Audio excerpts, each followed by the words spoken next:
Hello, welcome back and happy Wednesday. You know, on Wednesday I like to talk about muscular dysfunctions or other sorts of injuries. And today we're going to be talking about sciatic nerve issues, sciatic nerve pain.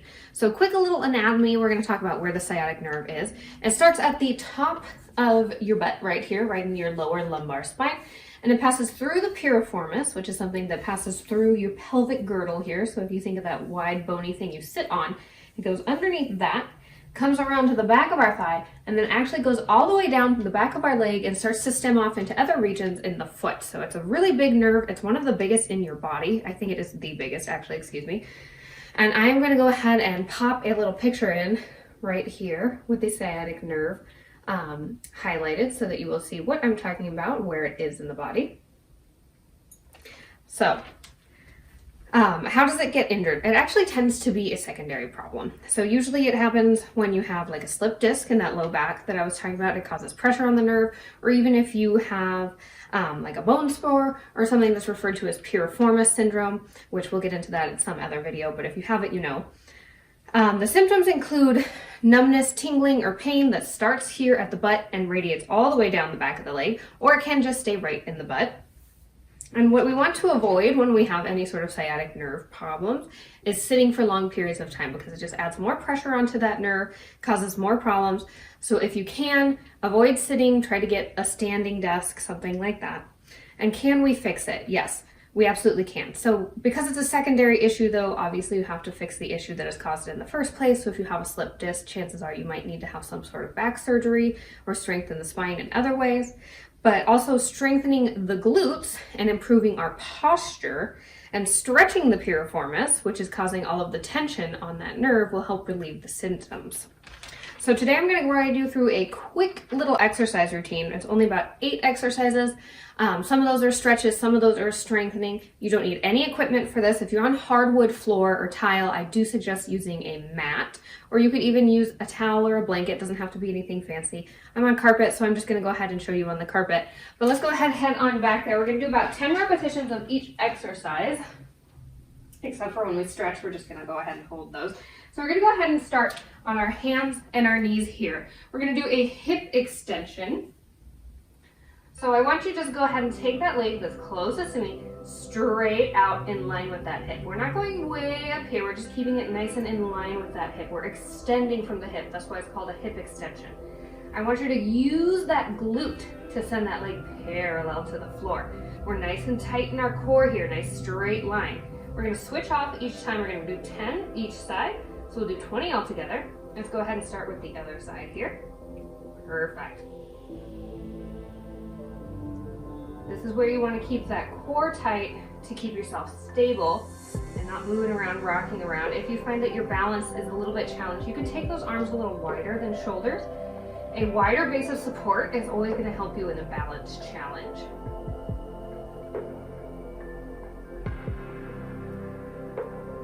If you don't feel this in your glute, when you take that leg straight out, I want you to give that glute a little extra squeeze. Or maybe you might even want to give it a little poke. Sometimes that kind of clues it into what it needs to be doing. Over halfway, we've got about 8 more here.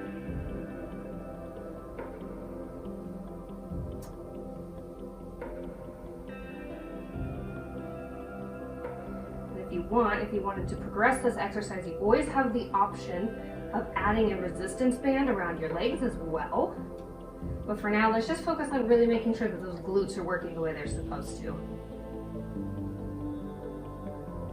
2 more here, 1 more on each side. We're going to stay on our hands and knees here. Perfect, bring that leg on down.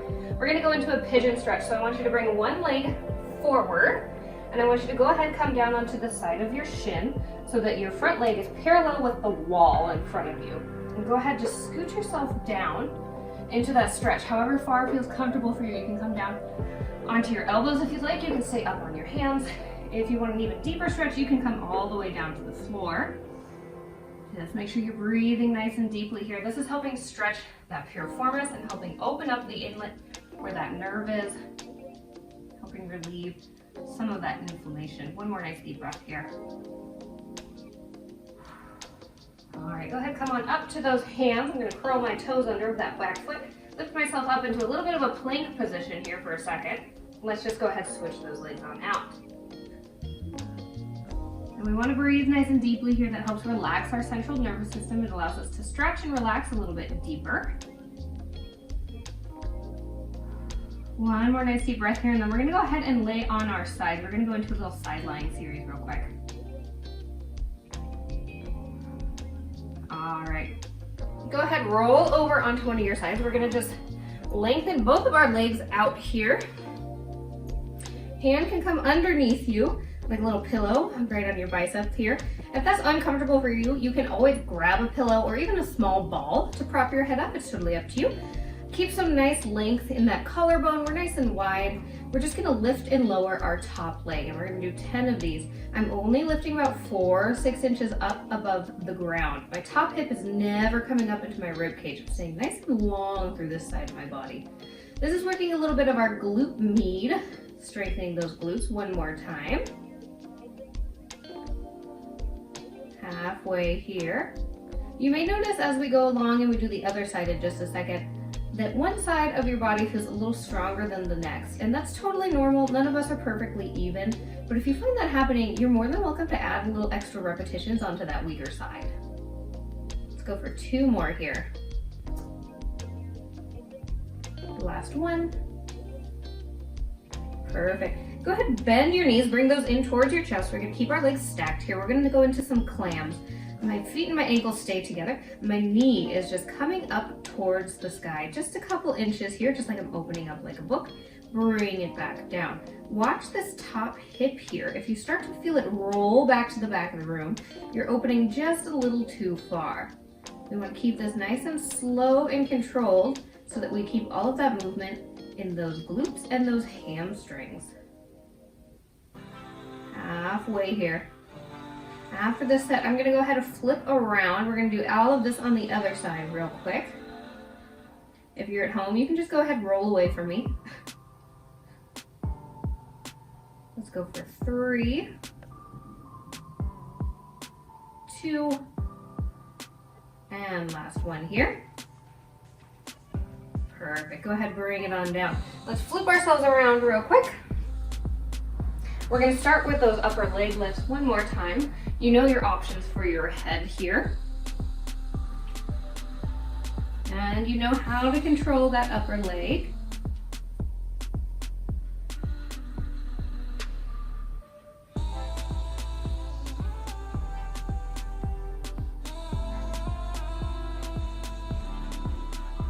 Halfway there, 5 more. Now this is my stronger side. I could do this all day, every day on this side. The other side, I got about 5 reps in and it was already dying. So for the sake of the video, I'm gonna do the same on each side. Let's go for 2 more here. But you at home, feel free to pause me once you found that weak spot and add on some little extra repetitions.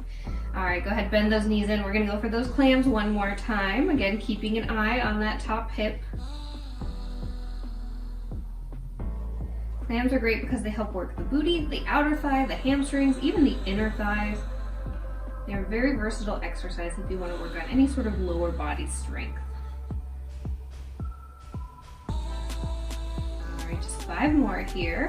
And then we're gonna go ahead and we're gonna roll onto our back. We're gonna just focus on some stretching here.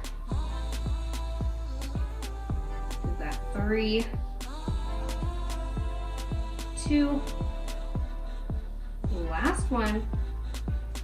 Perfect. Go ahead, bring it on up for me. Let's roll onto our back. We're gonna take a nice figure 4 stretch here. So my knees are bent, my feet are flat on the floor. I'm gonna take my left ankle and put it right on my right knee here, my right thigh. Now if this is enough stretch for you, you stay here. If you feel like you need a bit more, go ahead and grab the back of that thigh. Pull those legs in towards your chest. You also have the option to grab this opposite shin if that feels more comfortable for you. Again, just breathing nice and deep here.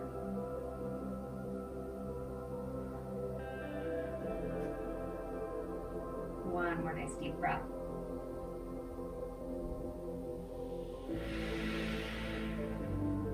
All right, go ahead and release that leg if you grabbed it. Let's switch that up, taking the opposite ankle to the opposite leg. And again, just finding whichever hold works best for you.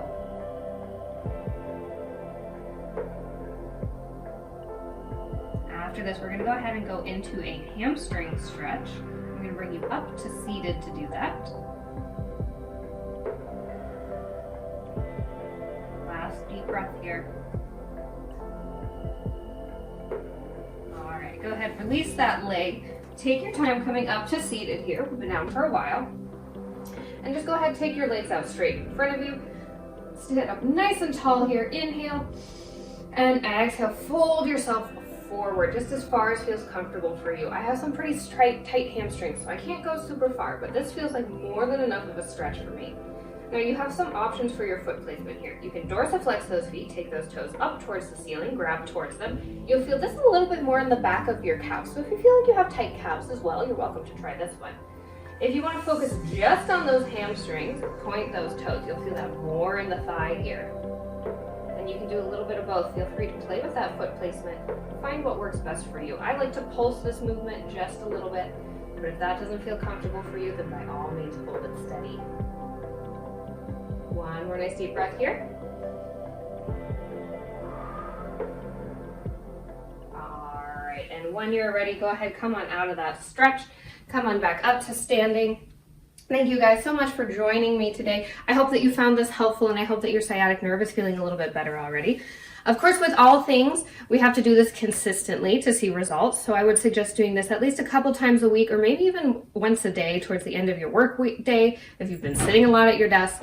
So thank you guys again. If this helped you, please by all means leave me a thumbs up, subscribe, hit that bell, and I will see you guys again on Sunday.